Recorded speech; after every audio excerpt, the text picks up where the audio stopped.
You ask Tiger to solve. This deals with linear equations with one unknown. The final result is y equals -4. Let's solve it step by step. Swap sides. Group all constants on the right side of the equation. Subtract 4 from both sides. Simplify the arithmetic.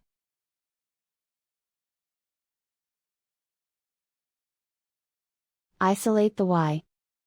Divide both sides by 3. Simplify the fraction. Find the greatest common factor of the numerator and denominator. Factor out and cancel the greatest common factor. And so the final result is y equals -4.